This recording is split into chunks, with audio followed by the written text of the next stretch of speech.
glad everything went well. So yeah, it's been a busy week for you, It has been the busiest of weeks. It's been huh? a very busy week. Yep. This week Yeah, was, it's not just like the regular business operations, but every surprise that happens in between. And this week was very interesting because of all the, you know, media stuff that yeah. happened. So, yeah, it was a busy week. Well, I'm that's glad it's good. Friday.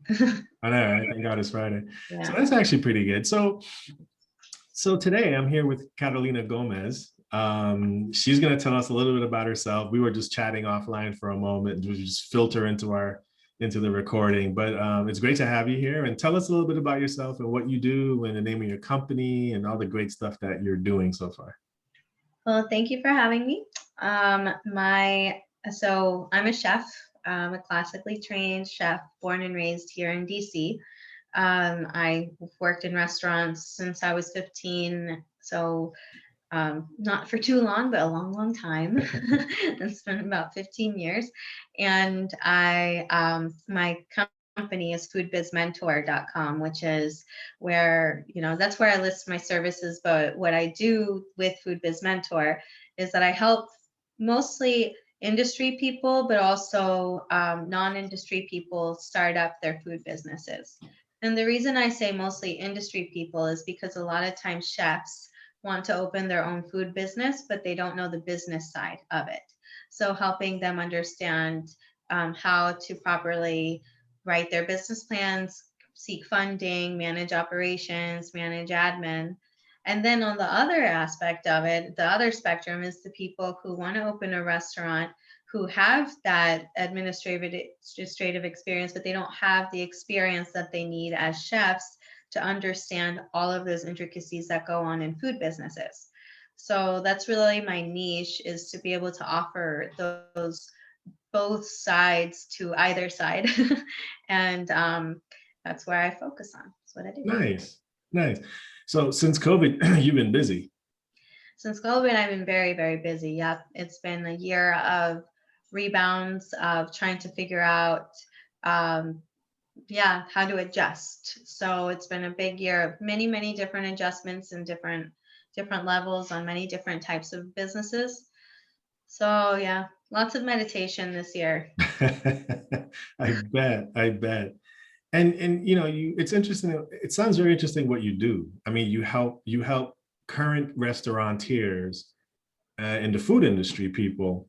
You help them grow and expand their business, but you also work with pre-venture people who just have an idea, like, hey, Carolina, I have this great idea for a food, but I'm not a chef, but I grew up knowing how to bake this or cook this, and I want to turn to a business. Is that kind of what your experience has been in working on both sides of that fence? Yes, and my favorite part. I mean, I have so many favorite parts of what I do, so it's that's difficult. But I do love the visioning phase. Anytime someone says that they want to open a food business and they come to me, having them write their vision so that I can really see it and help them see how we can manifest it and get there with clear objectives and clear plans to get to the goal.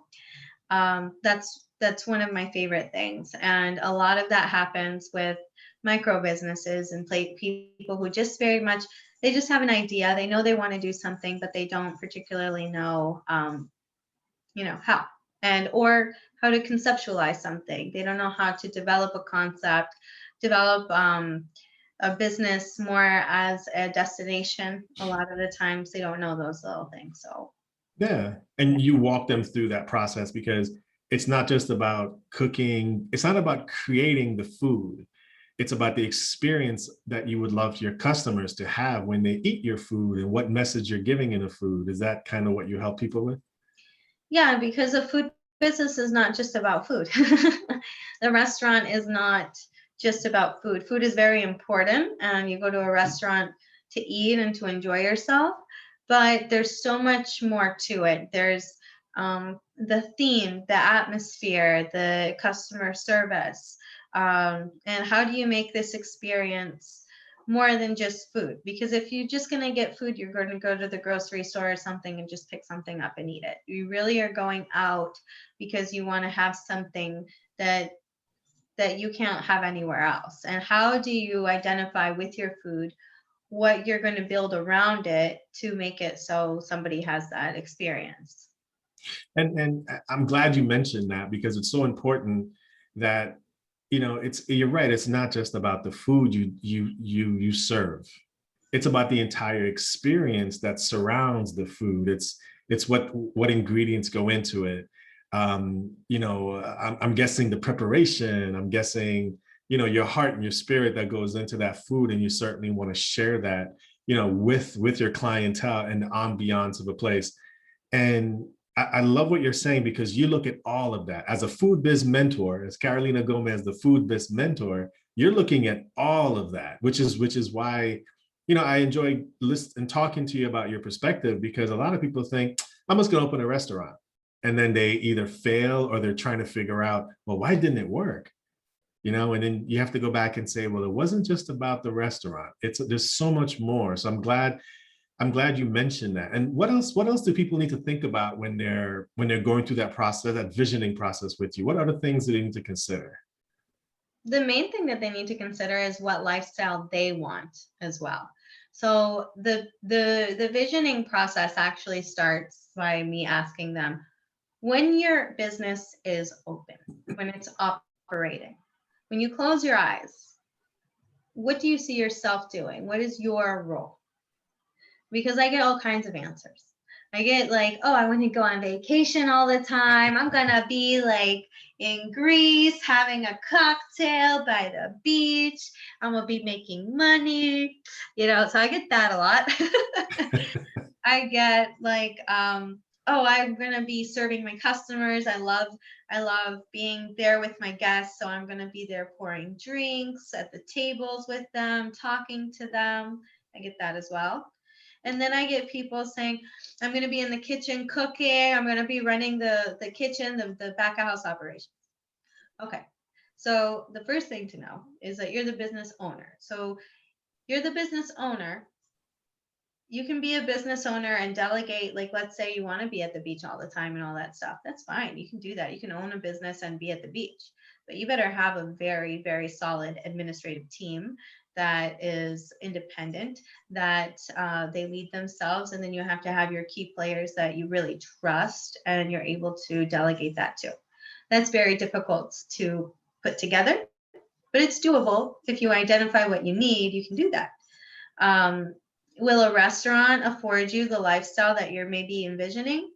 Probably not. If you want that sort of lifestyle, you most likely have to have a restaurant and distributable goods, some other services that are going to bring that income that will generate that sort of lifestyle for you, because a restaurant won't probably be able to sustain something like that. Okay. Let's say you want to be in the kitchen all the time. That's great, but who is pushing the business forward? Because if you're working in your business, you're not working on your business.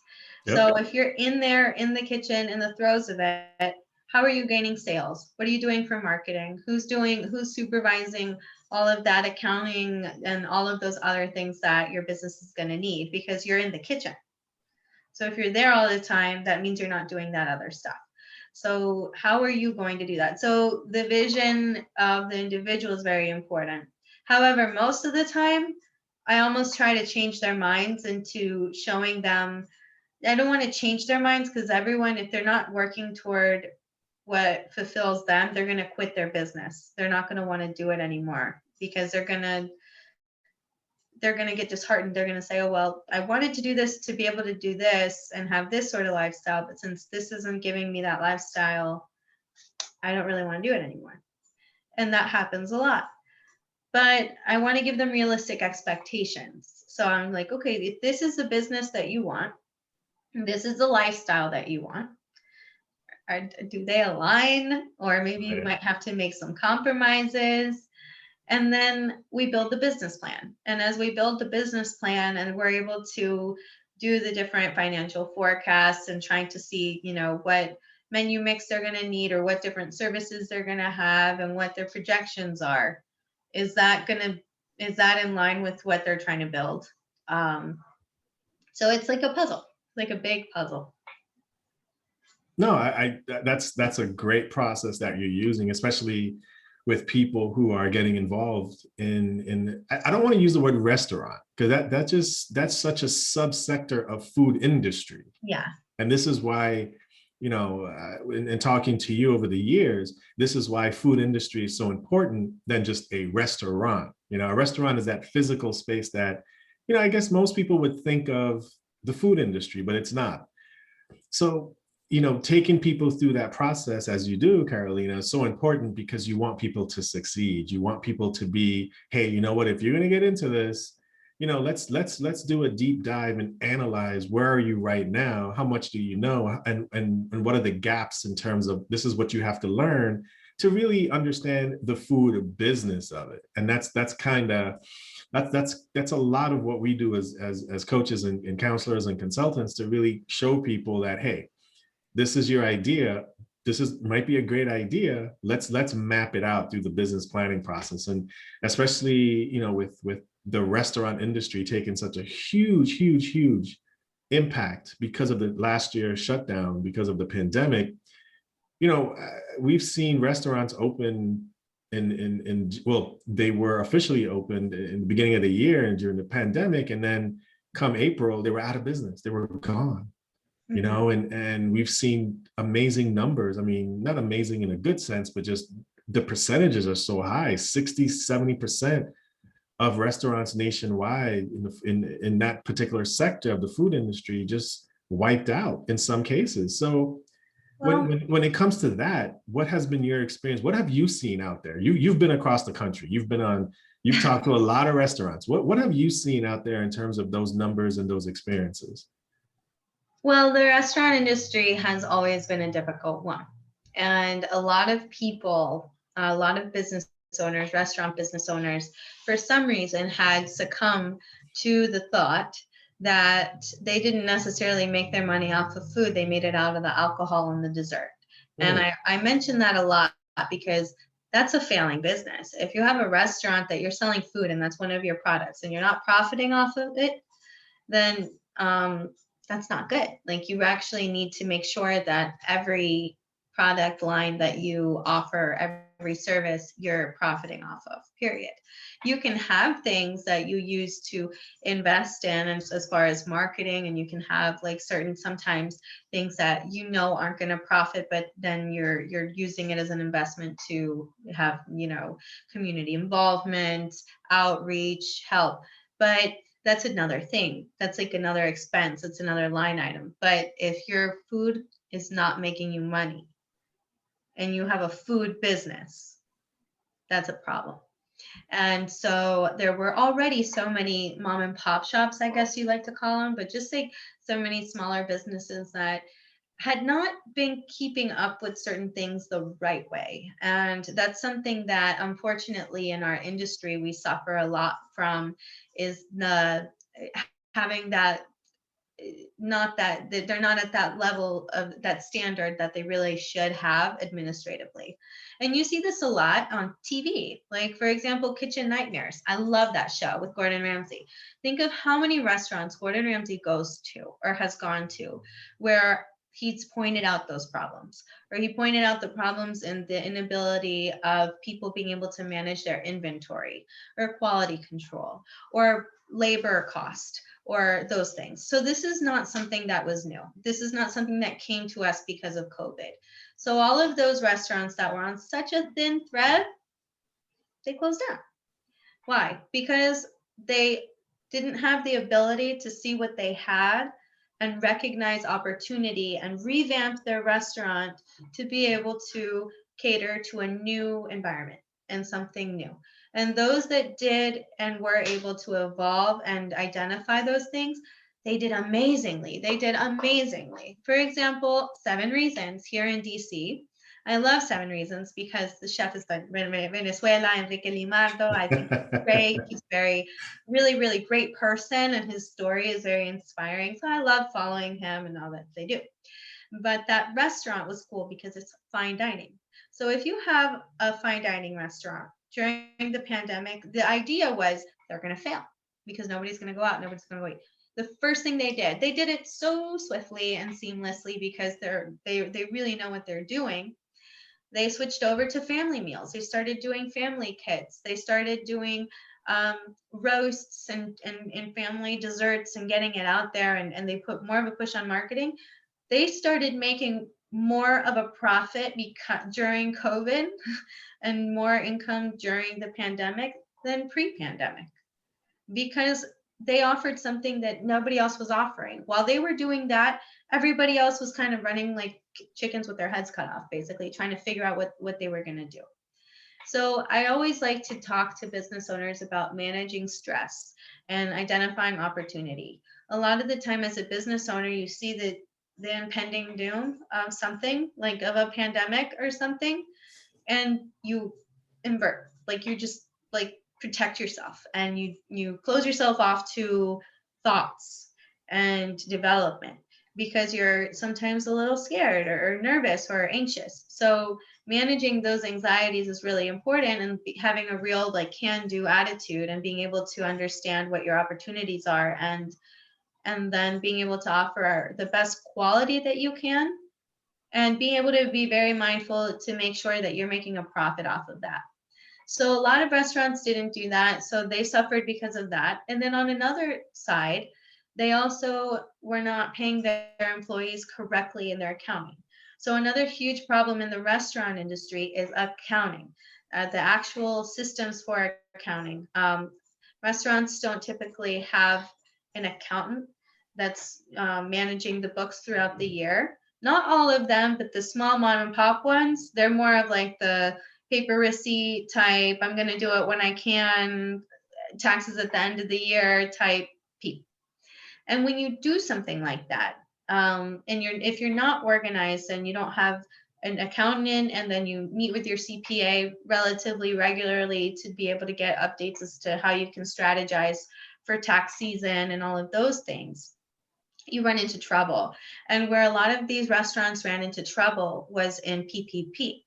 They weren't able to apply for PPP, or they weren't able to qualify for the restaurant revitalization fund or for these different things, because a lot of their employees they were paying as 1099s or under the table, or they were cash employees or 1099s. They didn't have them on the books.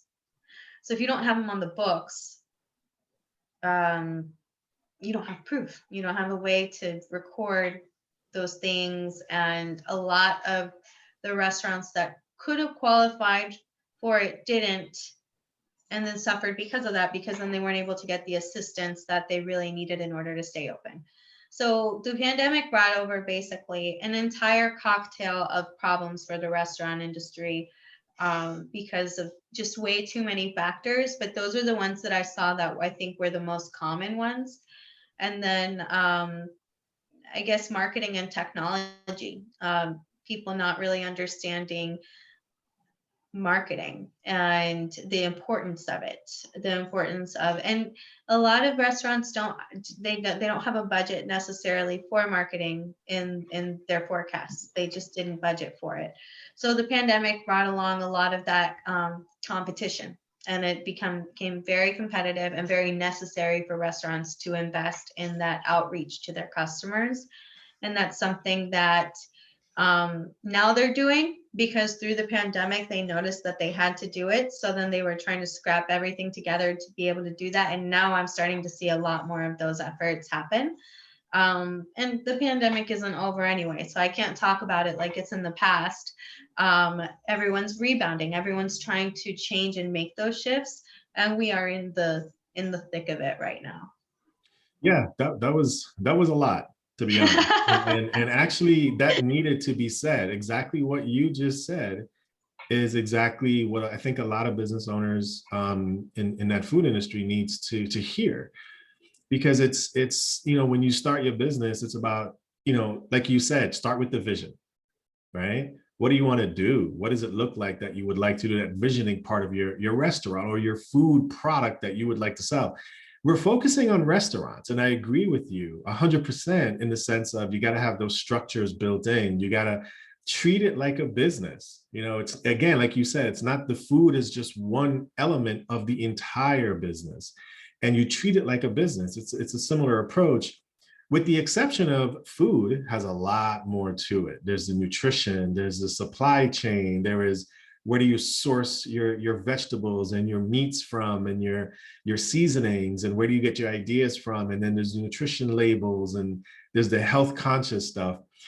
And like you mentioned, like the PPP, and the restaurant revitalization program, you know, and I agree with you in terms of, these businesses needed to have some kind of structure. They need to know their numbers. They need to be able to produce quarterly P&Ls and balance sheets and cash flow statements, and things of that nature, and the accounting documents, as I call them, the artifacts of accounting, as I call them, you know, your financial statements. So I'm really glad that you're saying that, because so many uh, food industry owners need to hear that. And this is something that we've seen across many different jurisdictions across the US. And we're hearing these common stories. Um, and I like the story we talked about, the restaurant owned by the Venezuelan gentleman. What was the name of the restaurant again? 7 Reasons. 7 Reasons, right? Okay.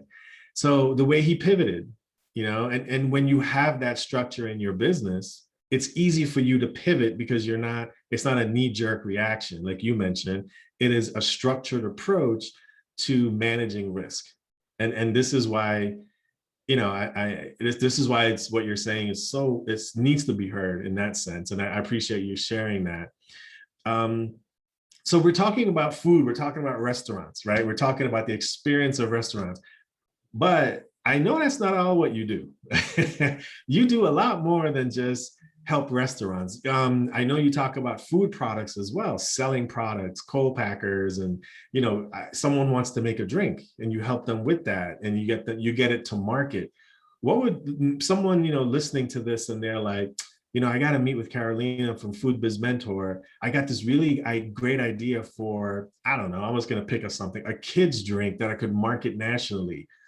You know, that's something that you have experience with. How would something like that work? We start with a vision. Yeah. First meeting, always get to know each other, find out the vision. Then you need to know your product. You have to have a developed product. I can help inspire you, and I can help with figuring out the development of it. However, then we'll take a lot longer, because you are the business owner. You have to have a product. You have to take the time to conceptualize that. But Right. a lot of the time, sometimes people also call me and say, I have an idea for a snack, but they have no product, or they have an idea for it. They haven't developed it yet. And so we go through that. That takes some time. If you have the product already developed, like let's say you want to do a healthy beverage for children and you want to take it to market, understand your game plan. So I will come up with a vision for you, with you. We're gonna map it out. We're gonna do basically a plan, a quick plan, a lean business model canvas type quick plan. And then we're going to talk about it so that we can develop the business plan. The business plan is going to take probably months. It's going to take a long time, because you have to do the research. You have to go out, you have to study your market, you have to figure out who are you selling to, who's your target market, and all of those factors. So understanding the amount of time that it takes. But sometimes people say to me, Carolina, I don't want to wait 6 months. I want to do it now. Okay, do it. We can do it now. You can totally grassroots something and start a product small and get your home occupancy permit if it's available. You can get your home occupancy permit, get your serve safe so that you can be certified to manage foods, and then start figuring out what are your points of entry into the market. Are you going to sell individually to your friends and family? And then who are your nests? Are you part of a community, like a club, a gym, or something that maybe you can start selling it at a manageable rate and take orders and start selling it there and expand that way, which lots of people do, and that many successful businesses started that way. Like I think what's it called? Those cookies that are really good, the Mrs. Fields or whatever. But Yeah, Mrs. Fields or even Famous Amos and those guys. yeah, they Yeah. started like that, you know? So why can't you? You can start doing that as you figure out the other products, because when you take a beverage into market and you're going to put this in like Whole Foods and different grocery stores and get a distributor, you need to get a validation study. You need to be able to invest in that. You need to be able to have a system to where you're able to either, you know, you can manufacture this at a large scale. So you're going to have to either find a co-packer or create your own facility that is, you know, it has to be a certain, you know, it has to be USDA certified facility. So you have rules that you have to follow. It's at least, it's not a small investment, so you have to have funding and foresee that. And then you have to find a distributor. Who are your distributors? So you have to go from the manufacturer side, develop it, then you have to find the distributor and go that way, and you're the admin in the middle. So that project is awesome, but it takes a long time unless you have just a ton of money and resources and we can get this done. But typically, I have people with an idea that want to do this big thing now. So I encourage them to start the smaller way as we build the plan for the bigger thing.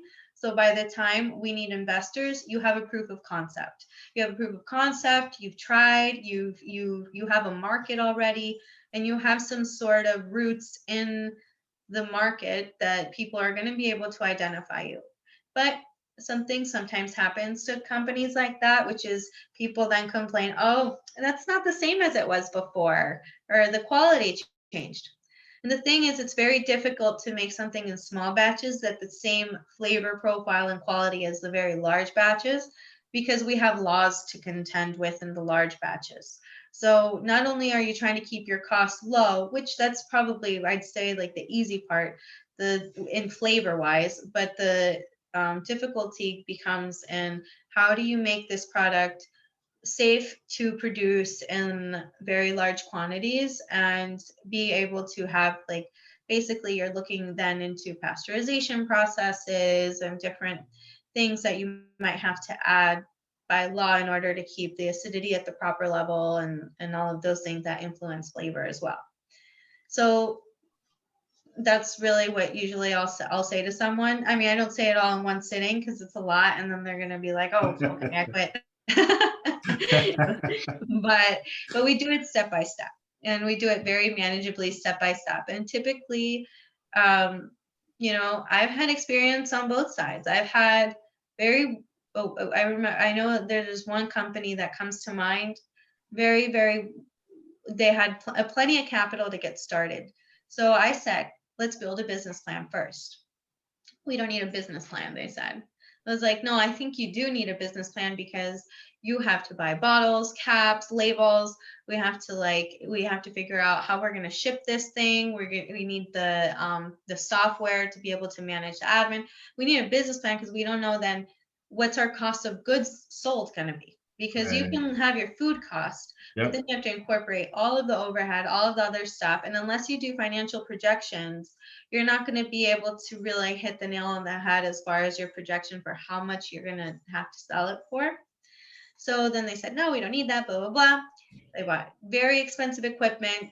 They had a huge facility, and it's still sitting there, and they're not using it Wow. because they didn't have it. Where I had another client, same idea of product, because usually, like, people have similar ideas. Products, there's a lot of a different type of products in every market. So okay, so he had the same idea of product.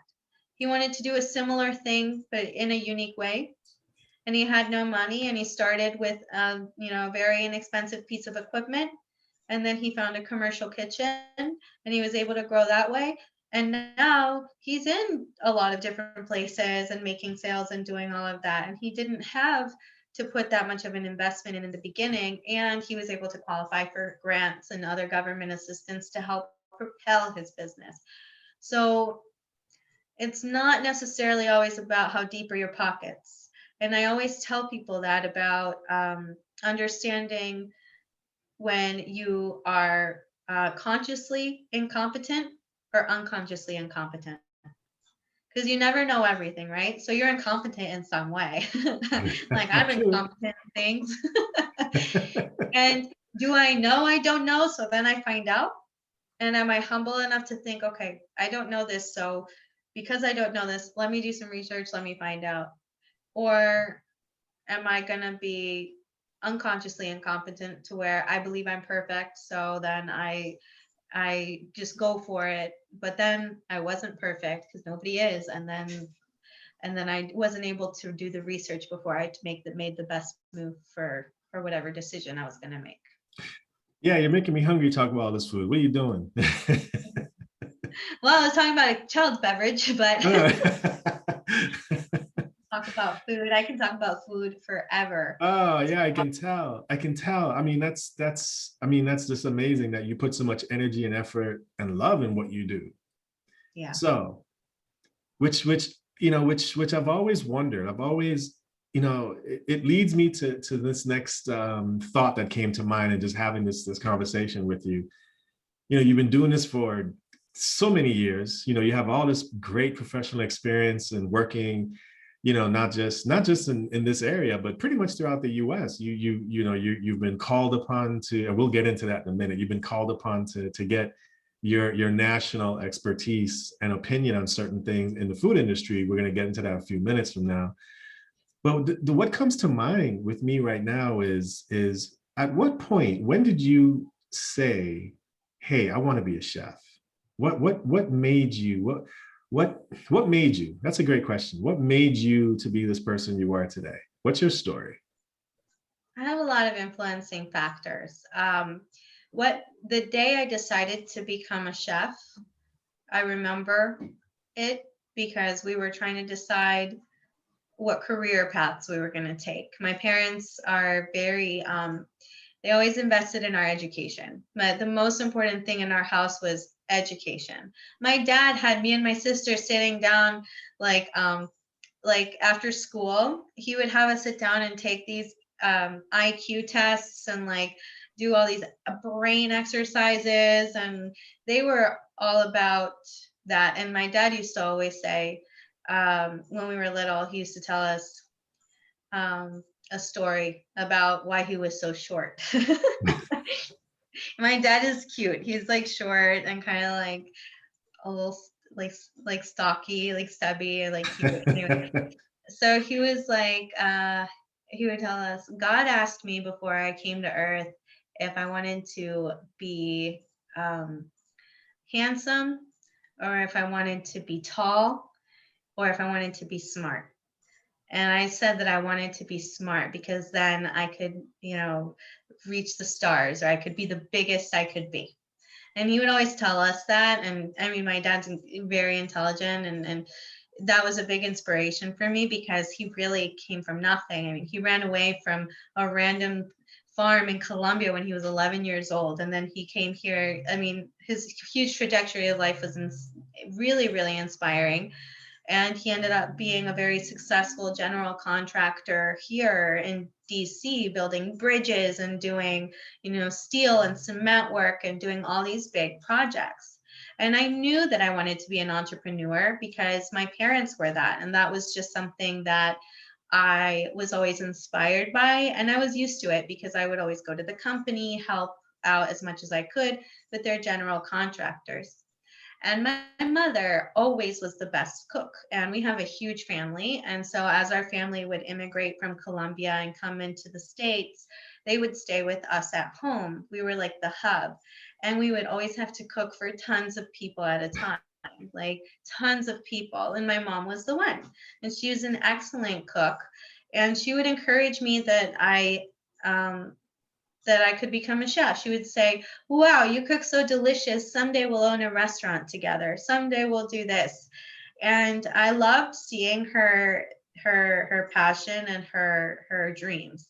And since she was such a loving mother, I guess, she would share those like fun things with me. And actually, for like birthday parties, instead of having like a party at a place, she would invite all my friends over to our house, and we would have something called a comitiva, which is where we take all the raw ingredients and like the kids all cook whatever Yeah. recipes there, and we would do it together.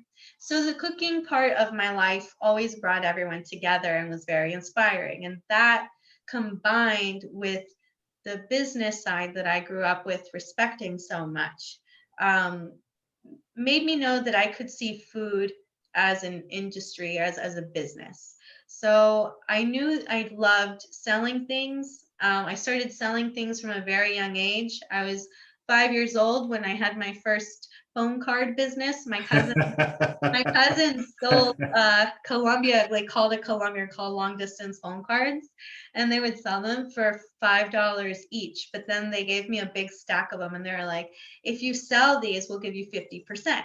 Which I was like, "Whoa!" Like when you're a kid and you're selling each Yeah. one of these for $2.50 a profit, I was selling this to everybody. I would go to the Colombian festivals. I would like tell everyone to buy them, and if somebody didn't pay me, I had no shame and no problem in just going up to them and saying, "Oh, hey, remember that you owe me for these cards?" So then my parents thought that was really funny. Like, I guess to see a little like 7-year-old going to her like 21-year-old cousin and being like, "Hey, you owe me here's some money." Um, so that became like a family joke. And I always knew I liked business, but then when I was in high school, I was in a very competitive high school. It was a wonderful high school, but it was for people who are more into technology and science, Mhm. and they have that sort of learning style. My learning style was always a lot more practical. I learned a lot with my hands. I learned by doing. And so I wasn't the best. I wasn't the worst at academics, but I wasn't the best. And all my friends were like all straight A's, all the best. So I felt incompetent in a way. And when I was researching what career path I was going to take, I thought at first maybe something having to do with history or something having to do with media, because I've always really liked speaking and being in front of the camera Yeah, and I can talking. tell you're doing a great job. And then and my cousin was a Stella. She was a very successful media personality, and I always liked like all that. But my mom was like, "What about cooking? What do you think about cooking? You cook really well." And well, that planted the seed.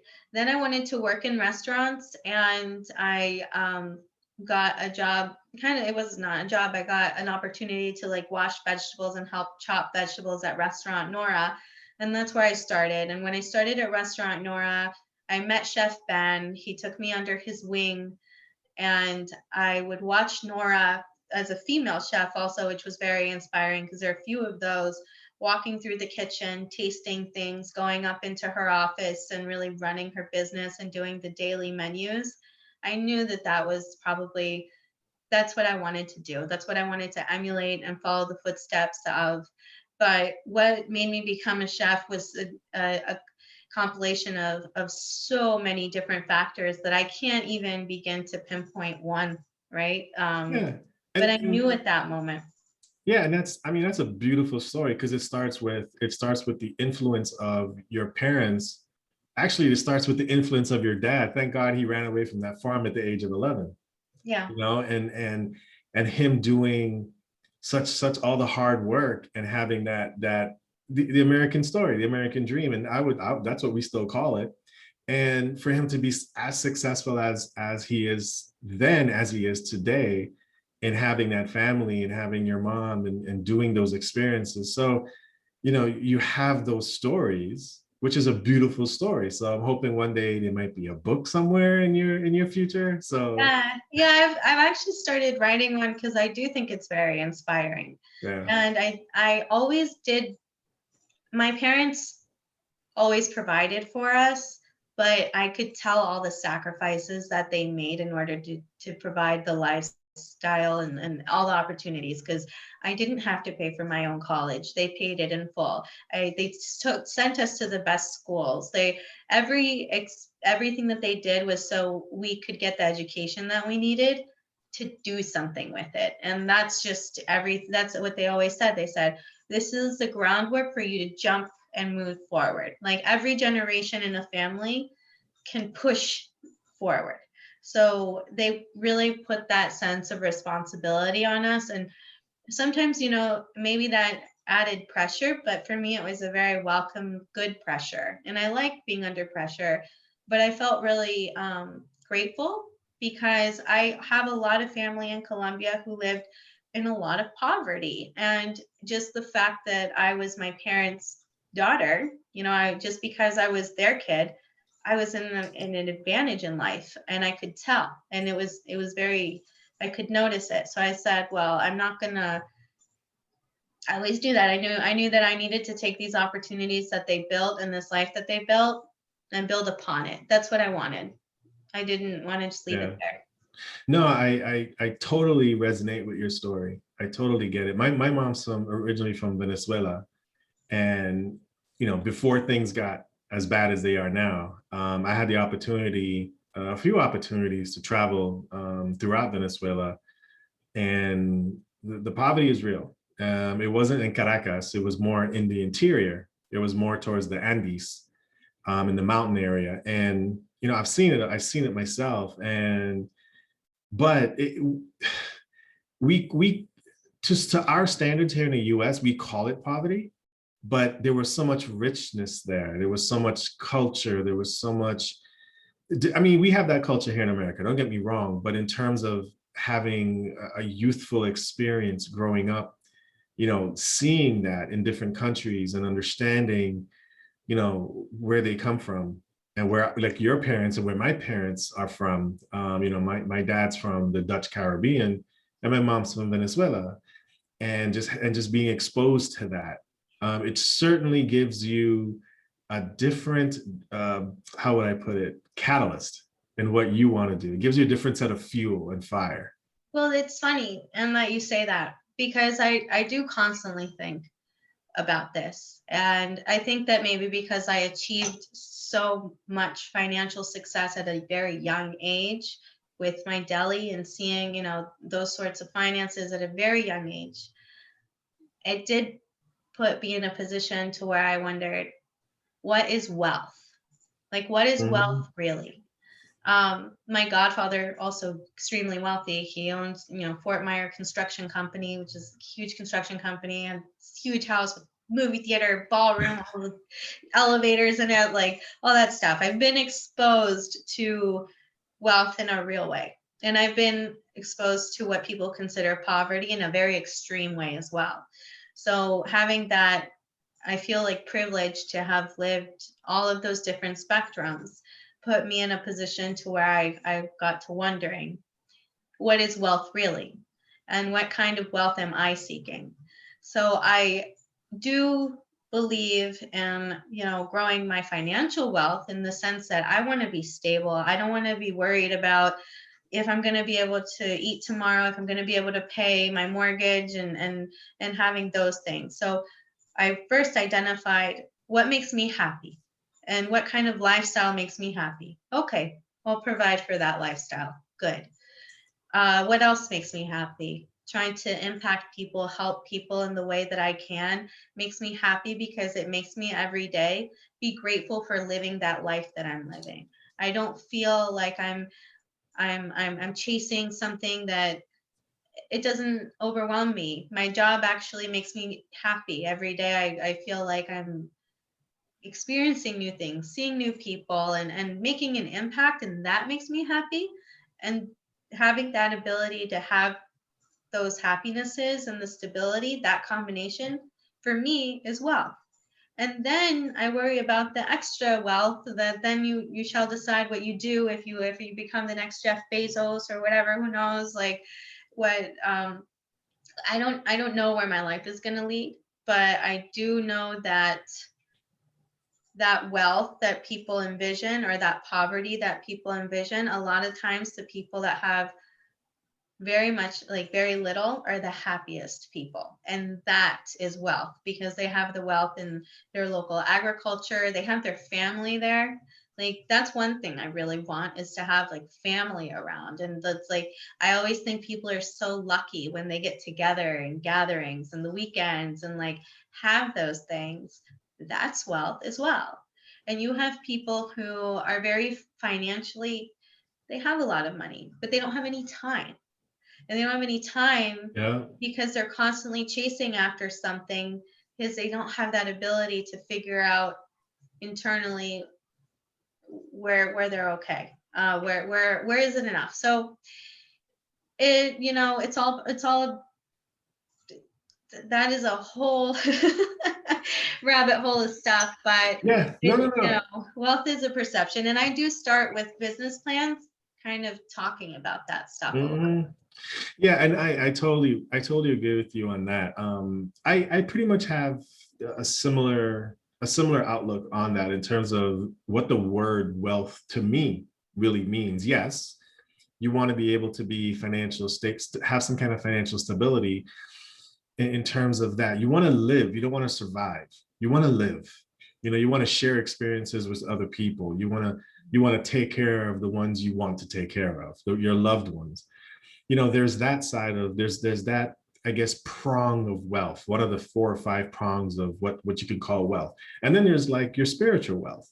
How a lot of people believe different things. Yeah. I personally believe in God the Almighty and his son Jesus Christ. I believe in that. So my spiritual wealth is very important. And how do you feed that, in the right way? And then there's the wealth of the people around you, not just your family, but the people you call family. Sometimes, family isn't your blood relative. Family has a whole different meaning. How wealthy are you there? If you're going to use the word wealth, how healthy I would say those relationships are, and just your well-being. Are you healthy overall? Are you wealthy in your health? Do you exercise? Do you eat the right food? We're talking about food here with Carolina. So do you eat the right food, and Well, do you do food is those not things? just food. Like, food is not just what you eat. Food is what you listen to, who you Yeah, there you surround go. yourself by, how you nourish yourself. And food is wonderful and it's beautiful because it comes from earth and it's something that we need in order to live. We have to eat. So if you're going to eat, and just make sure that it's going to nourish you, that it's something that is going to keep you healthy. Because Hmm. that thought, like, you are what you eat, that's totally true. And what you consume, you just have to get yourself and your body accustomed to those healthy things. It's just like your brain. I can watch junk TV and like all that reality show stuff all day. Like, I actually like that stuff. Is it good for my brain? No, it's not. I know it. Like, I actually have to turn it off and say, okay, Carolina, let's get you in the right mindset that you need to have in order to move forward. And we all eat junk food too. So sometimes you watch junk things, you eat junk things. So, also don't be so strict to where you're not living. Life has to be fun as well. But I really believe in balance, but understanding that nourishment isn't just what you eat, it's what you Yep. all that other stuff that's very important. And it's the same when you're conceptualizing a food business or a restaurant, making your customers have those values. So if your guests have those values, then you should reflect them and be able to offer them that environment as well. A very beautiful environment, educational, immersive, in different ways. Tell your story through your packaging, or tell your point of view or your art through your decor and or through your service, but make it more than just food. Because if it's Yep. just food, it's just Yep. food. Yeah. You want to connect with your customer. You don't want them to come once. You want your customer to come back. You want them to say, wow, it wasn't just the food that was excellent. It was just the entire experience. And that always starts with the business owner. It's the experience of the business starts with the business owner from that visioning. I love it because that's And exactly what it is. the business owner holds the standard. So you Yes. can have a vision and you cannot communicate it, right? So you need to make sure you have a vision, but you can communicate it, and you develop standard operating procedures and checks and balances to enforce that vision and to make sure that that vision is, that you're controlling it and making sure that it happens, because it doesn't just happen because you dream it, right? Yeah. You have to put all the steps in place. And that's a very important thing as well, because sometimes I've seen people get overwhelmed and saying, oh, I'm not getting the outcome that I want. I'm like, well, it's not happening, but maybe it's because you have to do something in order to get that outcome. Everything Mhm. is a cause and an effect. So let's say you have an event, for example, and you hired in employees or people, a team, to cater the event. Did you tell them where to go? Did you give them instructions as far as the timeline of when the things are going out? Did you give them the tools that they needed in order to execute it? Or did you just say, this is the menu, go ahead? Because if you said that, then they're not going to know your standard. They're not going to know what you need them to do. So you are the leader, right? And then if you're, as a business owner, you need to have the right managers so you can communicate that leadership to your managers so that they can help you lead. So the kitchen, any food business at all, is a brigade system. It's you have the person at the top envisioning it, leading it, and then you have to treat everything else like an army, because everything basically is connected, right? So Yep. that's something that a lot of people sometimes don't see. Yeah, it's all about the structure. It's all about that structure, and it always starts with the owner of the company. I mean, I've been to many restaurants over the years, even now as we're still in the pandemic, because you really want to help business owners. And my coaching hat and my small business consulting hat is always on, because when I walk in and I'm like, ooh, you can see that, customer service, they're not saying the right words. You can feel it almost. And I've been to some restaurants in different parts of the world, and I'm like, this is a smooth running machine. It is amazing. Everything is calm. You don't hear much noise. The ambiance is great. The food is good, and it can be done. It takes a lot of work, like you said, but it is possible to do. It takes a lot of understanding your vision, understanding your mission, understanding your culture, getting through all these business planning aspects and elements, and then just doing it, and then testing it, and then tweaking it, and then like the Kaizen principle, little improvements every single time over time. But you got to be very intentional with it, and that to me is so important, especially in the food industry, within the restaurant industry, but more importantly across the food industry. You did mention your deli, and I want to talk about that a little bit. So you're not just a consultant. You're not just a classically trained chef at a really good school that you mentioned, and I want you to talk about your training as well. Where'd you get your training from? Mhm. But you had your deli, Yeah. and I saw some pictures of your deli that when you had it in DC, and that must have been a heck of an experience. So can you tell us a little bit about your deli? Yeah. Well, the deli come to, it's funny. Everyone should watch the documentary, The Deli Man. I think it's on Amazon Prime or something, but The Deli Man kind of depicts the day to day of the classic deli owner. Deli woman, not deli man. But the documentary is called Deli Man because they think it's man's work, because it's very hard. It's very labor intensive.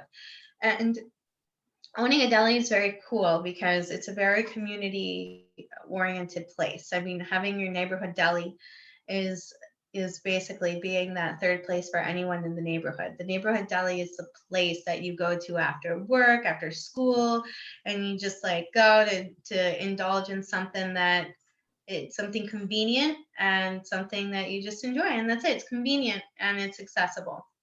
But it didn't open as a deli. It opened as a charcuterie. So I grew up always in farms. I grew up every year. I would go to Colombia to my family, and we are farm people. So we would go visit the farm every year. Yeah. And that's where I really developed a love for farms. Then, working at Restaurant Nora and going on to Me and You and getting all my training here, I knew that the farm to table programs here in DC are amazing and the farms are wonderful. So the deli was really actually an experiment, and it happened because my parents have a cattle farm in Colombia, and we wanted to see how we could make value added products from the farm. So not just sell the cattle at the market price because it was not making enough money for the farm to be able to make a profit. We needed value add products. And since I had traveled so much to Italy, I studied international business at the University of Lorenzo de Medici. It was like a joint program with George Washington University. And I'd studied international business. So I was like really I was really into the business side, and I was going to the Culinary Institute of America studying the business and the food industry side. That was kind of what then made me identify the plan, I guess, to try to see if we would be able to do old world's craftsmanship, is what we called it, which is where we took something from the old world, like from Europe, from Italy, and I had also traveled to Spain and been to all of the beautiful like ham places and the salami places there. And I wanted to bring that experience here to DC because I grew up here. And when I was growing up in my neighborhood, which was Shepherd Park, I couldn't buy like pancetta to dice, or I couldn't buy certain salamis. And I wondered why I couldn't make it happen here. So that's when we decided to open what was then Three Little Pigs, and we changed the name to Straw Stick and Brick Delicatessen, which is another whole learning experience, the name change of that. Yeah. And that was great that that happened because it serves me super well now. But the deli was a charcuterie. And then we sold out. We became so popular before we even opened that the day we opened, there was a line that was like 2 blocks long around the fire station. It was insane. We sold Wow. out in a few hours, something that takes months to make. We sold out in a few hours. So then we had an empty case. So then we had to make more charcuterie. So then what was cool was, okay, so I started the deli. I was really young, and we had put all our investment into the capital improvements and all the improvements that we needed, because we had to invest in an aging room. We had to buy this big smoker. We had to redo the upstairs because we were living there. So we had to make like an apartment and then the aging room. And so the building completely got revamped for very little money, because we actually did it with the money that was going to be used for me to get my master's degree. So the money that was saved for me to be able to get my master's degree is what I used to build out the business. So that was very lucky. That was something that I'm very grateful for, that I had the blessing to do that. But it actually was not enough to open the business that I wanted to open. Anyway, we started, and it had we started really with no money in the bank. All the investment was in it, and we had to succeed because it had to succeed because we had put everything in. And then I learned to work with local farmers and basically to barter services for ingredients. So I was working with Polyface Farms, and they were, I was able to work out a deal to where they would bring me a pig, and then I'd give them some half and preserved meats and salamis, and then I could keep the rest and use it for, salamis and pulled pork and those things. And so the charcuterie took a lot of, it was wonderful. It took a lot of steam, and that was really the charm behind the business, was that, and then the charcuterie classes and teaching people how to age and cure and butcher their own meats. But we needed a lot of the day-to-day sales and things that's something that was more scalable and relatable. Charcuterie, isn't as relatable in that part of DC. So I was trying to figure out how to make it more relatable, and that's why it became a deli, because it was not initially a deli, but everyone wanted sandwiches. And then the sandwiches kind of like exploded the business. Having the full sandwich menu, asking customers what types of sandwiches they wanted to see was wonderful. And then we developed like the 21 sandwich menu, that it was filled with just classic sandwiches. And we, as chefs, because we were a team of every chef that worked at the shop in their own right had amazing experience in the industry. So I'd say we, because I was one of them, but we were all extremely talented and had worked for amazing chefs. And we were all kind of CIA grads trying to make the best food possible. And we wanted that to be reflected in our sandwiches.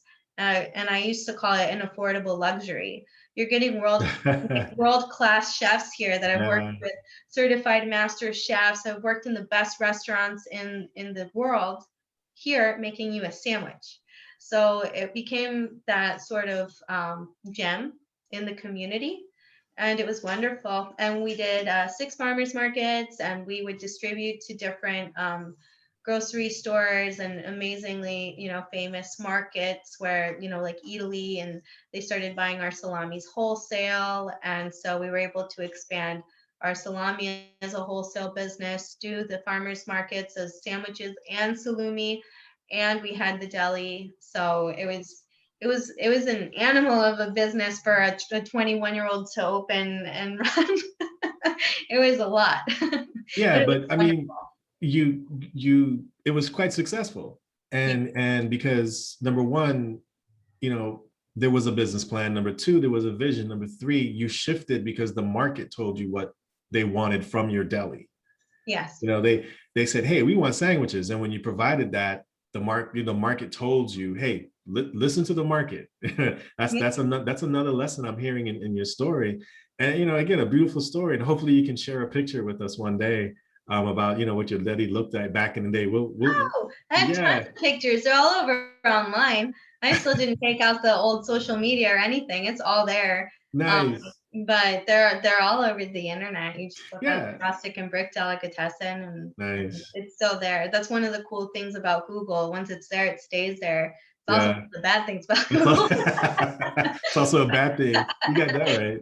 But it was, for me, one of the cool things. Sometimes when I miss it, I'll go back and look. Yeah, and that's the beauty about it, because you had a great team of chefs that were trained at the Culinary Institute, the CIA, as everyone calls it, which it is the CIA, but not the CIA that we think of, but No. it's the culinary CIA.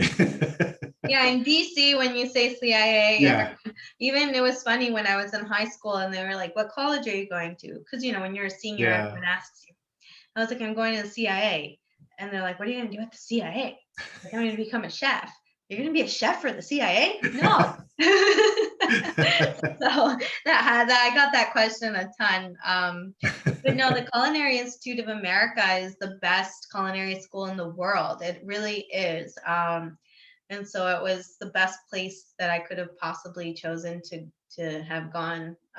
Even my business plan, I wrote in business planning class at the Culinary Institute of America at Jean Morris's class. And Jean Morris was wonderful because she was a female chef who was a dean of students also. She was a dean, Wow. and she had worked for the SBDC in New York. So she was also an SBDC counselor, Mm, and she was the one that helped me with my business plan. And she didn't stop there. When I moved, she knew I was going to open the business. So when I moved to DC, any problem I had, call Jean Morris, ask her for some advice, anything. Like the network that the school gave me, the type of resources that I was able to tap into, just because they cared, and because I had all the industry mm, experts like right there. Uh, that's one of the biggest factors as to why the business succeeded, because I opened it when I was like 20. Yeah, that was a very big business that required experience. yeah. And so being unconscious or consciously incompetent is my biggest strength. Is Yeah. I know when I don't know something, so I find out and then I do it, and that's what allowed me to evolve in the way that we were able to. That's great. That's a great story right there. There's so much there in that story. In terms of just from your deli story, there's a lot there. There's a lot of lessons there to learn: teamwork, getting the right people, using, not using in a sense of utility, but using in the sense of reaching out when you need help. Reaching out to the right people and saying, "Hey, I need help in this," and they were just more than happy to open up the doors and just say, "Hey, this is how you can do X, Y, Z." Um, and that's just so important. It's just really important. So, you, I laugh at this because one day I was watching TV and I was flipping through the channels and it was in the evening because I just came from my office, and I was just like, all right, I need to just decompress. I need to chill out. So I was like, hey, what's going on TV? And I was going through these channels, and I was just like, wait a minute, that person looks familiar. And it was you. And I was like, that can't be you, because you didn't tell me you were going to be on TV. And No, there I you didn't tell were. anyone because I didn't know how I do, and I was like, I'm not gonna tell anyone until I know, like I saw it. Like anyone that I actually wanted to see it or that I cared about their opinion, I didn't even tell them. I was just gonna just send them the link because I was like, what, I don't know what it's gonna be like. I need to see it first. I'm a very controlling person like that, so. You had nothing to be ashamed of, because I mean, what we're talking about, you were on Chopped.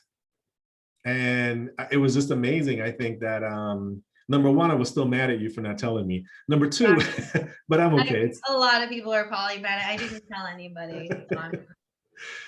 And it's all good. It's all good. Trust me. Not it's all good. I understand, but I think, just you getting to that national stage was such another inspiring moment, not just for yourself, but for a lot of people that you work with, because it takes a lot for you to just get to that level and just put yourself out there, and then say, hey, I'm gonna throw my skill set in the real world, and wherever it lands, it lands, and you take it from there. So how was your experience on Chopped? What are some of the lessons you learned from that?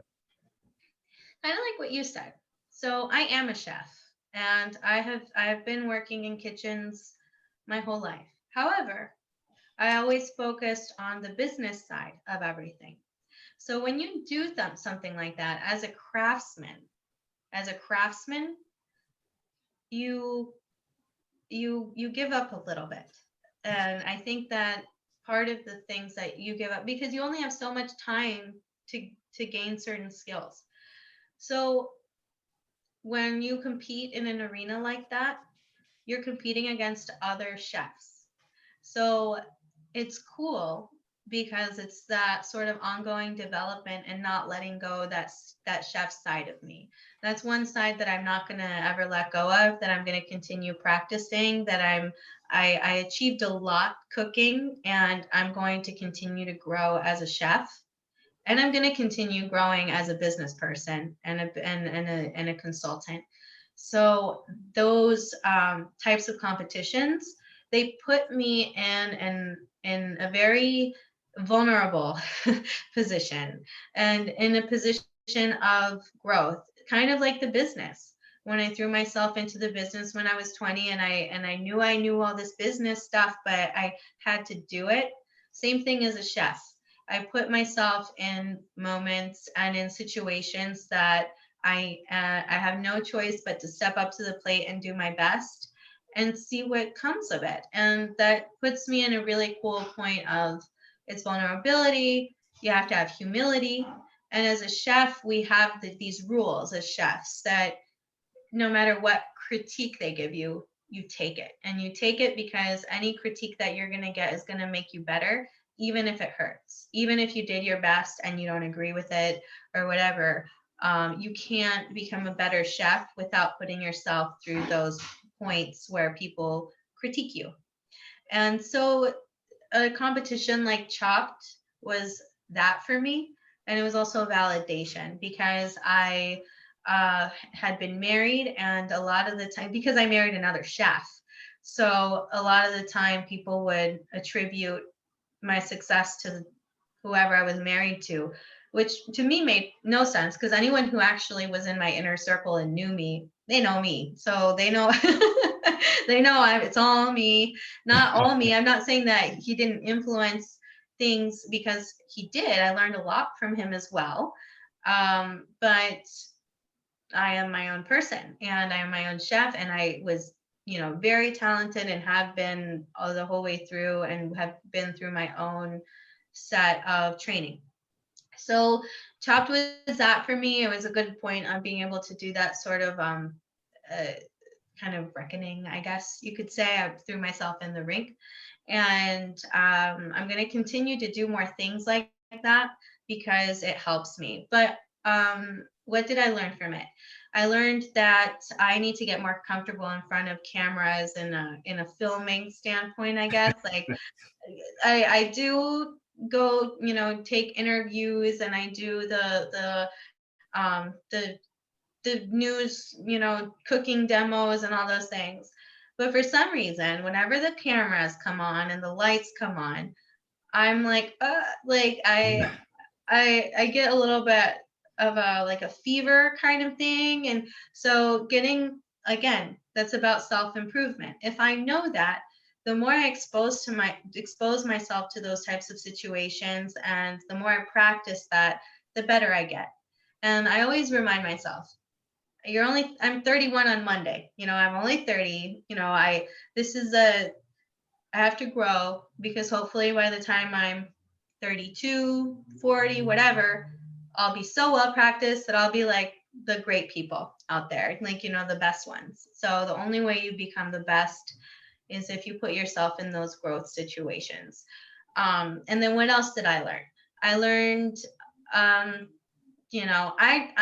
I clean, so I'm not going to say I'm not going to clean anymore, but that was like my biggest critique. So time management is very important, but I already knew that.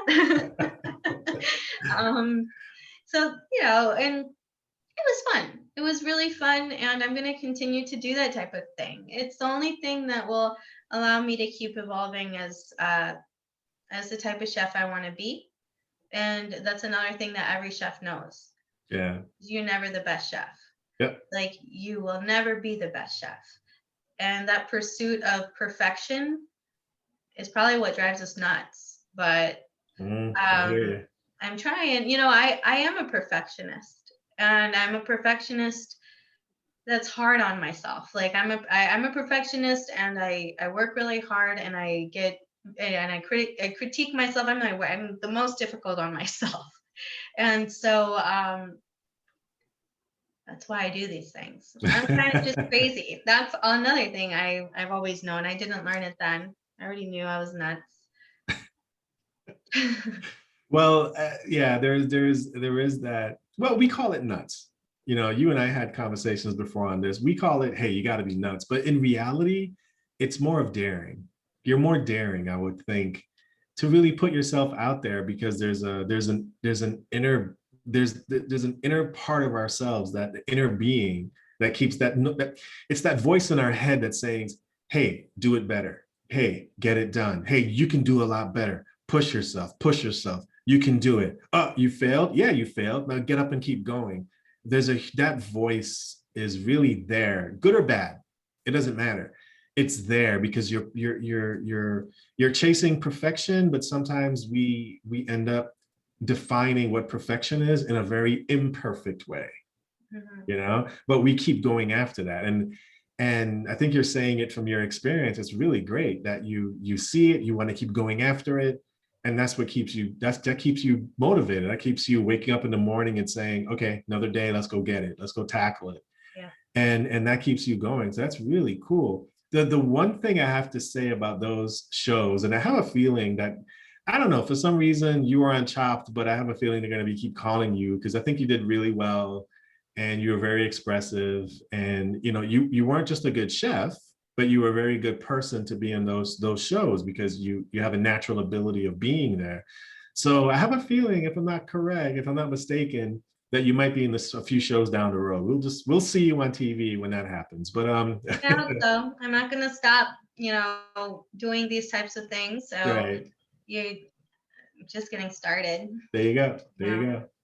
So the one thing that I have to admit, though, even when I speak to my other friends, we're like, it's so hard to judge someone's food, because we're all individuals. We all come from different countries. We all have a different, I would say, taste palette. Our tongues have a different palette. I love spicy food. I love really good food. And I have a few friends who just would taste spicy food and just be like, that's disgusting. So I always find it strange or odd, or like, I don't quite understand. How can I take Carolina's food, put it in front of me, and say, this needs more acid, this needs more balance? And I'm like, if it tastes good, I'm just a regular, look, I'm a knucklehead. If it tastes good, it tastes good. You know what I mean? So how do they get away with that? Well, you have like also your industry quality standards. Okay. So when you're even like going to culinary school and you're like doing all these things, there are textures and ways that when you're tasting things, there's a certain level of expectation. And you really don't know those levels of expectation unless you study food, unless you actually study the different qualities of like the different preparations, the different cooking methods, and what is that standard of quality. I will say it's all perception. Hmm. Because, for example, a lot of these Colombian dishes I have are the best tasting things ever. But in a, like in those quality standards, you might think it's overcooked, or you might think it's this or that or the other. Right. And so food is perception. But when you're competing in these things, there's a certain quality standard that you already know because you're studied. So this is more of a professional competition that has a lot to do with professional quality standards and technique and cooking methods. So this is a lot more technical than just cooking, because cooking and making something taste good is very universal. You know, Yeah. everyone does it, and you have different people prefer different things. So when you're competing like that, you know those, and that's the goal. That's what you're trying to go for, is like the pursuit of perfection under those rules. Yeah. Um, so so really that's it. But then whenever I'm feeding everybody, you know, people, everyone has a different perception. You know, some Yep. people like it to be a little bit more acidic. Some people like spicy. Some people don't like spicy at all. You know, some people like no salt. Some people don't even use salt in their food. Some people add a ton of salt. So it's like to make everything perfect for everybody, you definitely have to understand as a chef that you're doing it the best you can, Yeah. and you're only as good as your last dish. If you're not proud of what you just served, then you failed because you didn't pay attention. You just made food. You didn't pay Yep. attention. But if you Yeah. did your best and you really paid attention and you thought about it, then it's gonna be good. It might not be perfect for somebody. You might want to add a little hot sauce. They might want to add, that's fine. But Yeah. but the what you envisioned, did you execute it? Same thing with a business. What you envisioned, did you execute it? Yep. Hmm. No, I appreciate you providing that explanation, because I even, I watch these shows, and you see chefs from all over the world, right? You see chefs that go on different shows like Chopped, and even Kevin Ramsay's show sometimes, and you're like, God, that looks really good. How does it taste bad? Why would they say it tastes horrible? It makes no sense to me. And I'm glad you explained it that way, because it there is a structure, and it's strange because again, I'm glad you said perception, because we all have a different perception of the food, and of what it should look like or what it would be like. And when I think of like my mom's cooking and my dad's cooking and my grandfather when I was growing up, we used to cook on 3 rocks outside. There was a very tiny kitchen, but outside in the yard, whenever my grandfather was a fisherman, and he had his own farm and things like that. And he would shoot goats and things, and he would clean goats, fresh goat meat. It was delicious because we cooked it on a rock. We cooked it on these huge metal pans, and I'm thinking, wow, I wonder if those famous chefs would think that my grandfather and my aunts were good cooks. Yeah, I always have that question, but I'm those like, are the best ones. yeah, they were good to me. If you I know how to survived. cook with fire, Yes.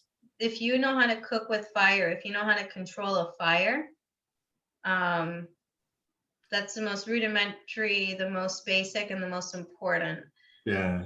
form of cooking. If you're a Wow. chef that can't cook with fire, if you're a Yeah. chef that can't butcher, a Yeah. chef that can't break something down, a chef Right. that can't look at a piece of meat and identify the cooking Mhm. application that's appropriate, then Yeah. you got some work to do, because that's not but the fire part of it, you have a lot of people who rely on lots of easy. I mean, cooking. They've developed many conveniences on the cooking methods. Like there's a lot of ways to produce or make food in an easy way. Right. And cooking with fire is not quite as easy. It's still, it's not the most difficult thing ever, but it takes skill.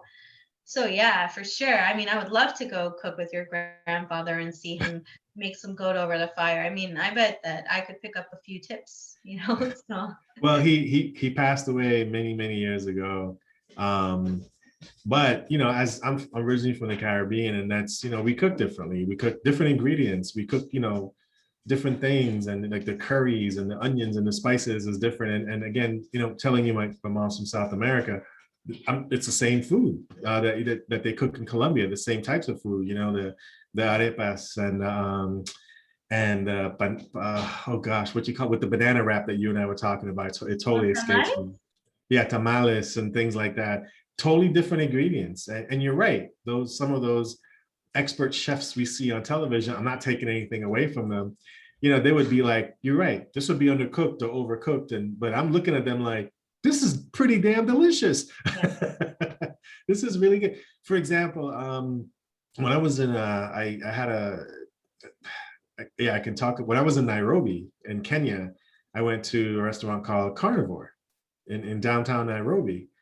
And it was just you walk in, you park outside, you walk in, and it was just this huge establishment. And the kitchen was in the middle of the establishment, and it was all food on fire. So you had all the meats were over the fire, but it was all types of meat, alligator, anything in the wildlife you got there.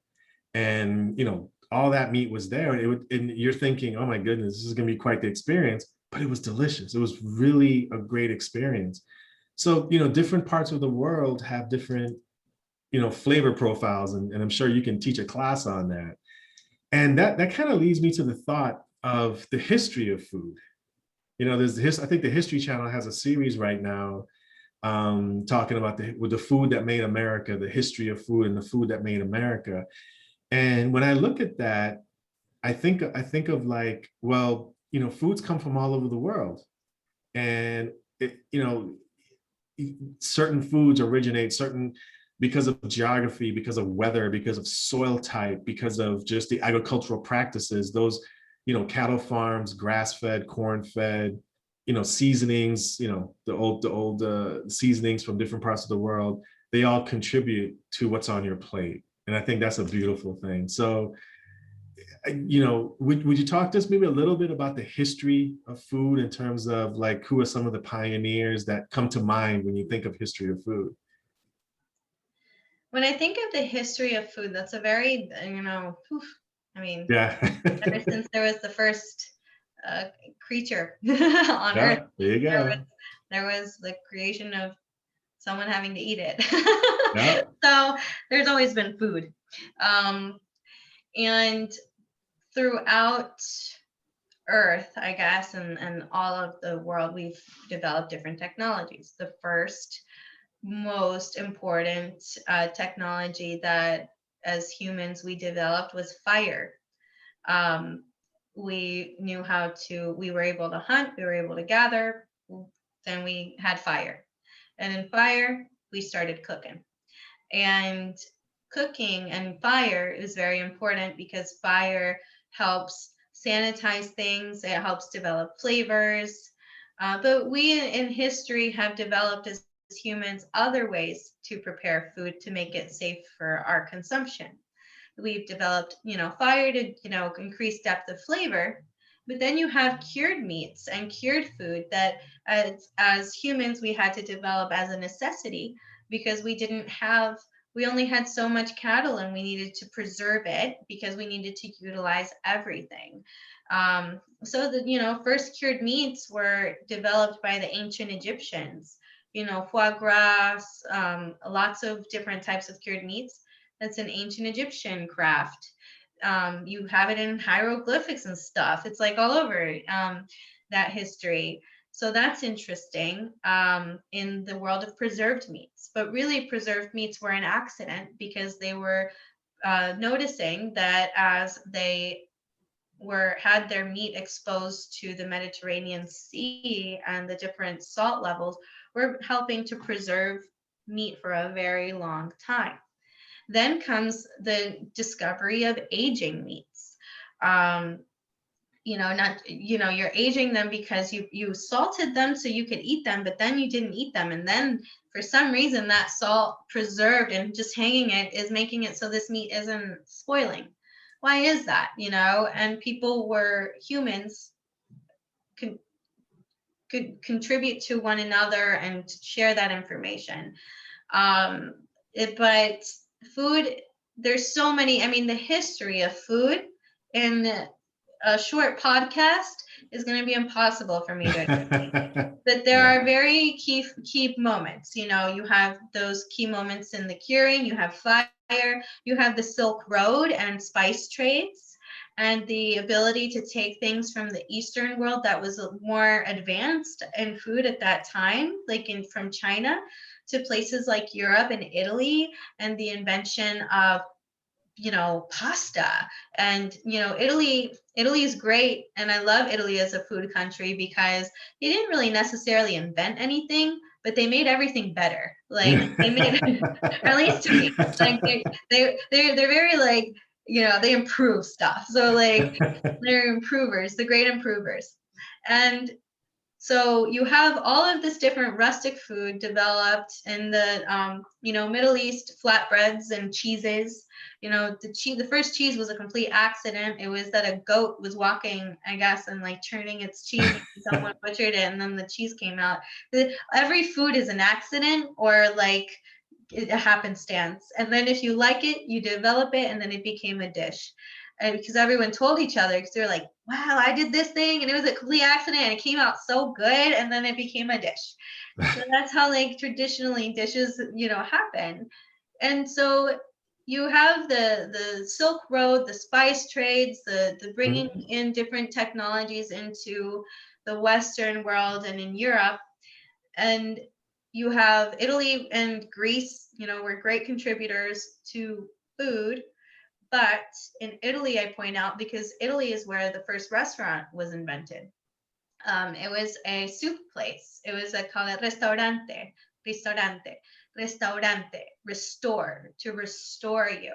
So the first restaurant was not serving food. It was just serving soup. It was serving broth. So people were working. They were working all day, and somebody thought that maybe it would be a good idea to have a place where it's not your house, it's not your place of work, but you stop by on the way there to just rest a sec and restore yourself. And you restore yourself with the broth.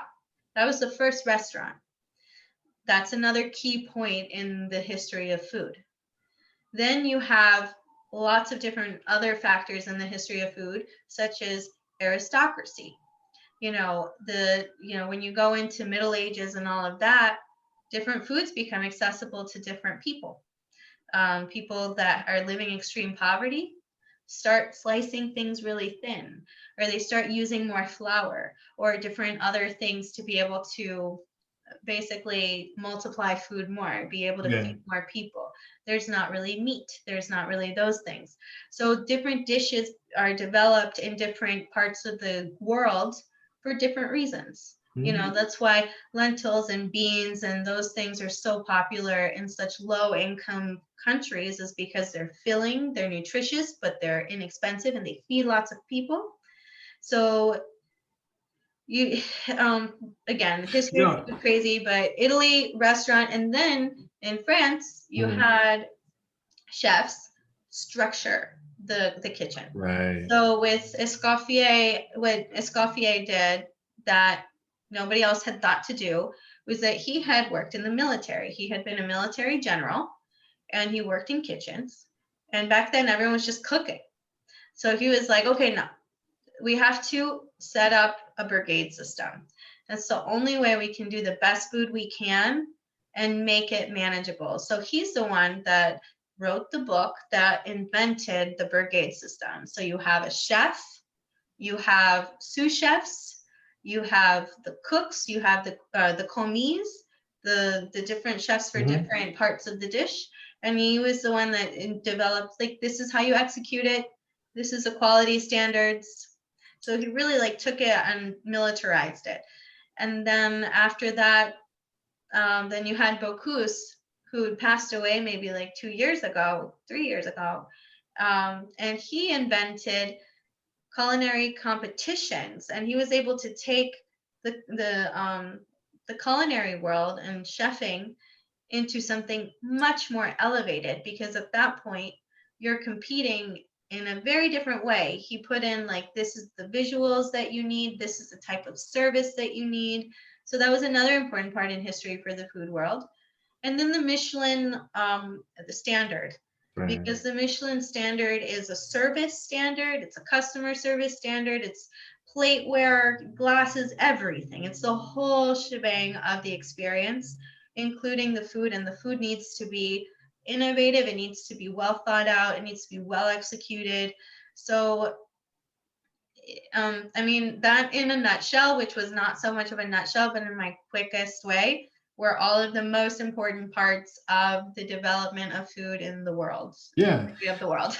Yeah, there you go. I mean, there's a lot of history there that anyone can actually look into for themselves. But your synopsis of it really gives a good idea of where we've come from, in a sense, to where we are now. And who knows? We don't know what the food's going to look like in the future. We can guess, but there's so much involved in that technology, Hey, patterns and just stuff. So, just this week, I learned about, okay, so food as we move forward is going to look very different.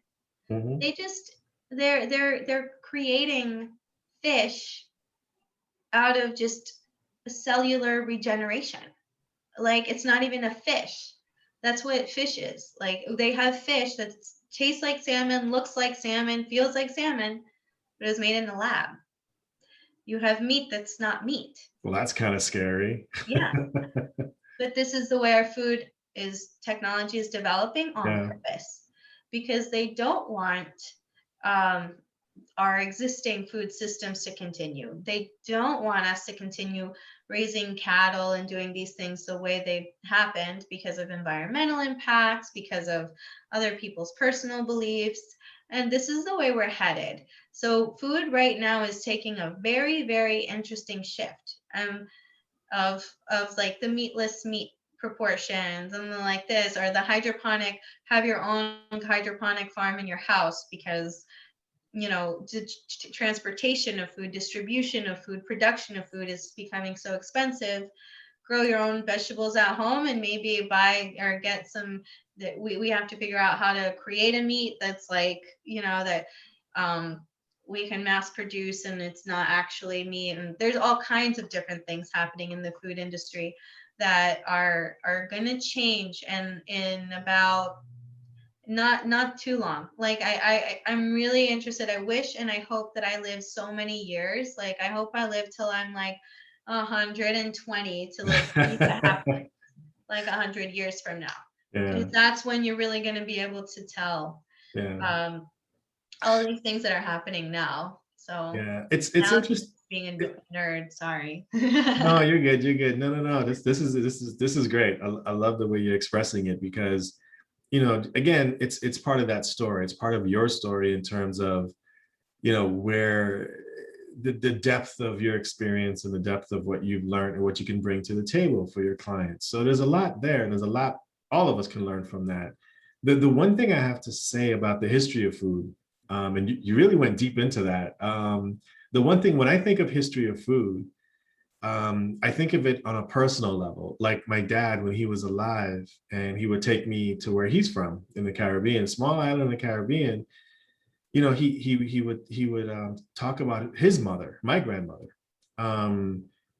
She would say, now remember back in those days, there wasn't refrigeration, there wasn't even ice. It wasn't really there.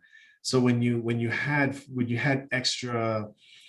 meat, he gave me a story, many stories, but this is one story where his mother would sort of, after they killed the goat, and they would his mother would create an oil just from leaves and different herbs and spices, create an oil, and she would rub the goat with this oil.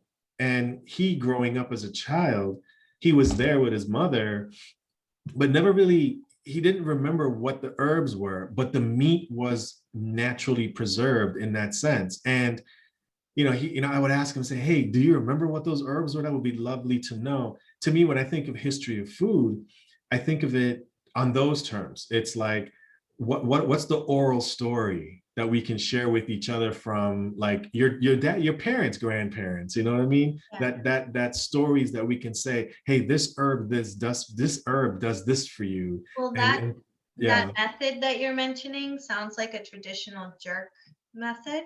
Mm, And a lot of these forms of preservation or a lot of these methods of cooking are getting lost.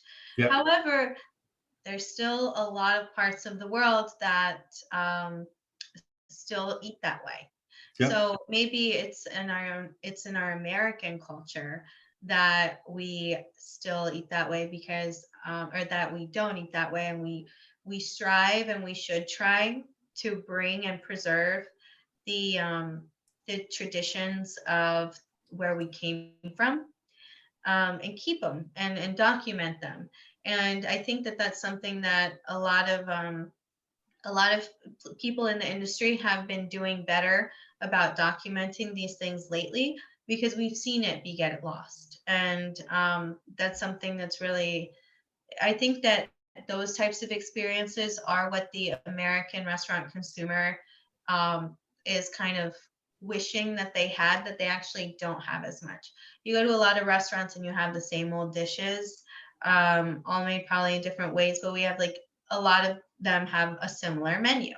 So thinking outside the box and seeing how you can bring something. But actually, I was just reading an article a few days ago about someone in Alexandria, Virginia, who was talking about meat in the same way. And then he opened a jerk place.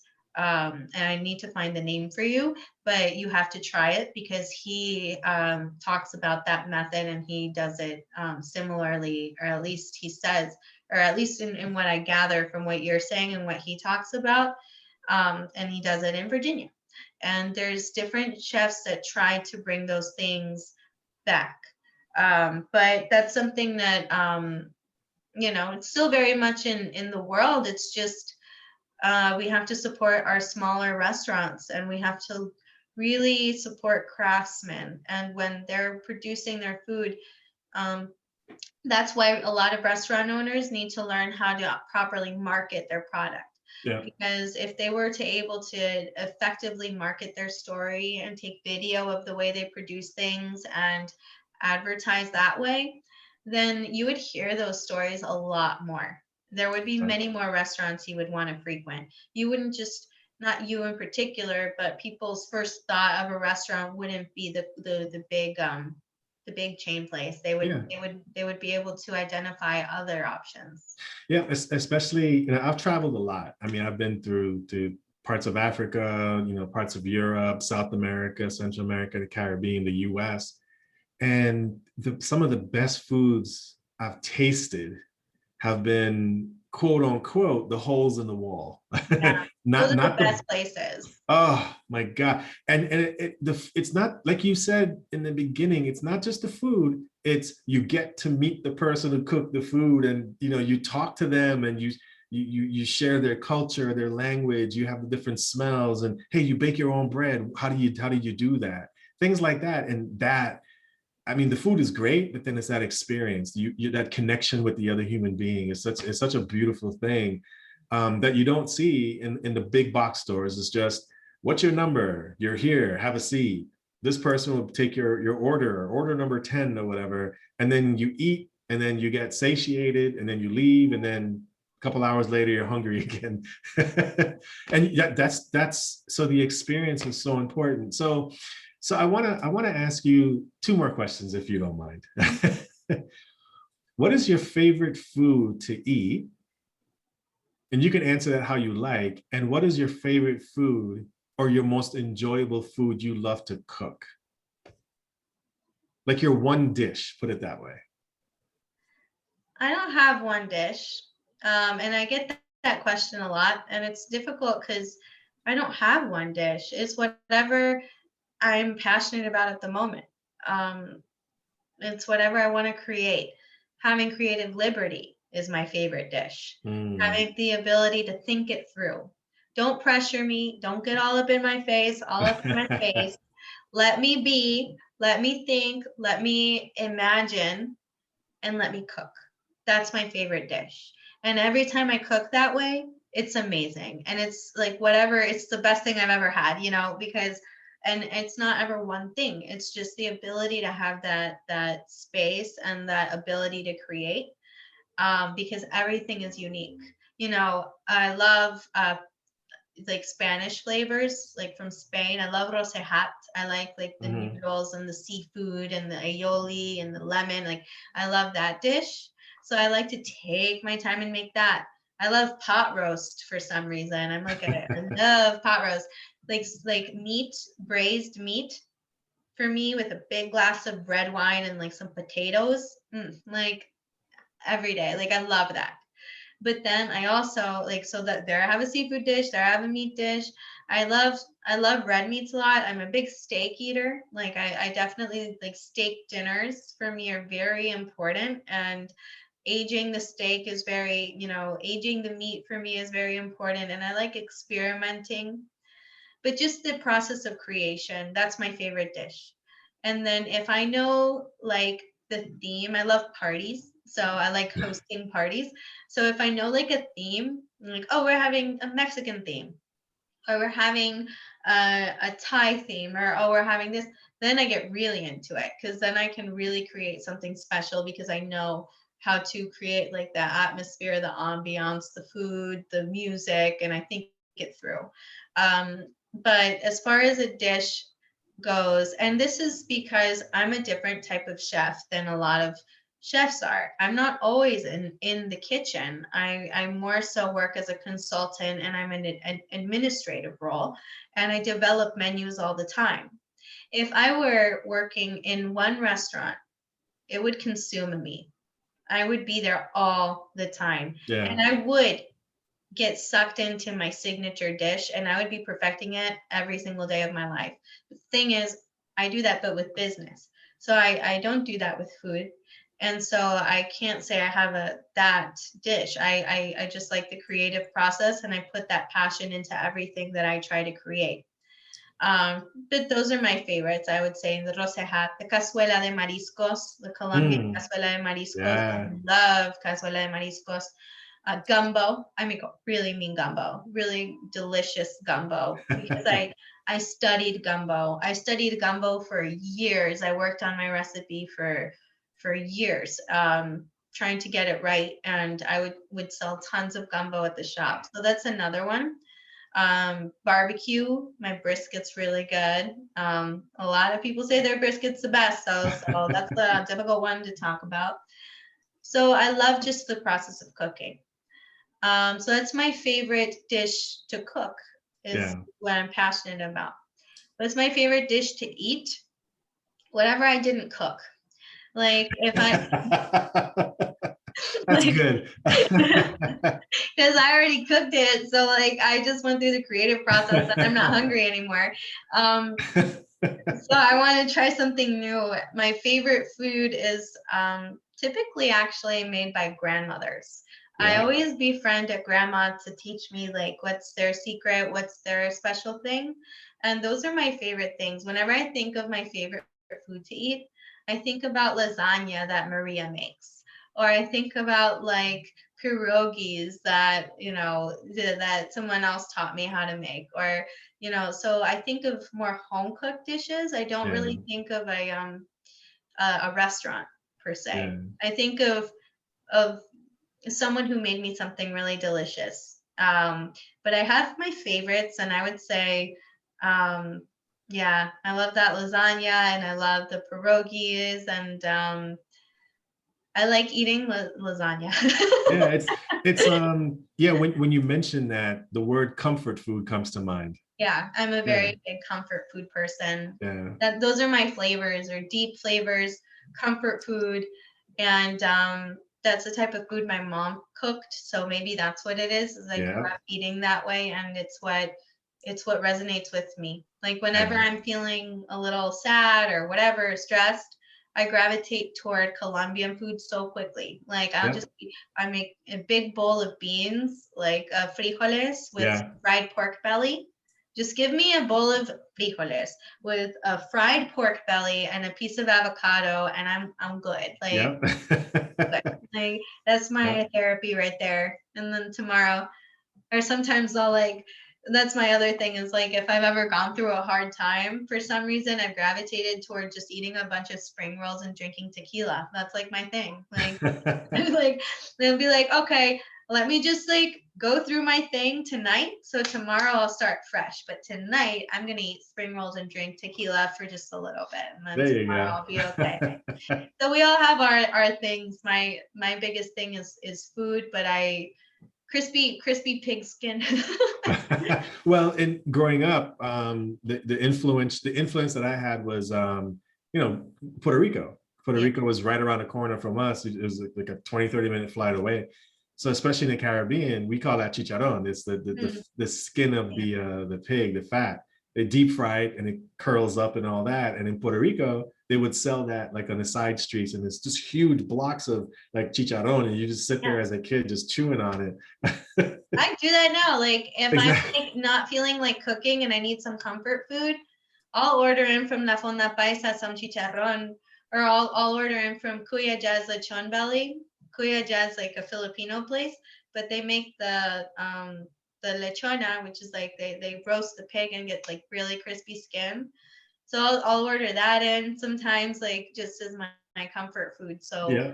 that's what, that's why I have to go to the gym so often. Uh, Well, hey, Carolina, we're almost on 2 hours, and I just want to say thank you for being on. Well, tell us how to reach you, and tell us how to get in touch with you, to work with you, and opening up our food place. Yes, thank you so much for having me, first off. And then you can reach me in a lot of ways. I have my Food Biz Mentor Instagram. So that's at Food Biz Mentor. And that's my Instagram handle. I have my chef Instagram handle, which is at chef_kickass. Ah. So you can DM me in either one of those, depending on what the services, I guess, that you need. You can also reach me through my website, which is foodbizmentor.com. So Excellent, excellent. lots of So ways. no, I appreciate you having on Chef Kickass. Thank you. That's another. You'll write the story of that in your book, I'm sure. So Yeah, exactly. And I like it. It's unique. Yeah. yeah, definitely, Chef_kickass. You can't forget it. exactly. Hopefully you won't. Yeah, it's Instagram search it. It'll be there. But Yeah. we'll definitely share your contact information. But I definitely want to say thanks for having you on. This was fun learning about food. I'm definitely gonna have a great dinner tonight now. So, but thank you again. It was a pleasure. And I look, maybe in about a year or so, I definitely want to have you back and give us an update on everything that you talked about. I'd love to have you back on. Yeah, I love, I always love talking to you. So thank you very much for having me. It was All good. right, Carolina, take care. Thanks. Bye.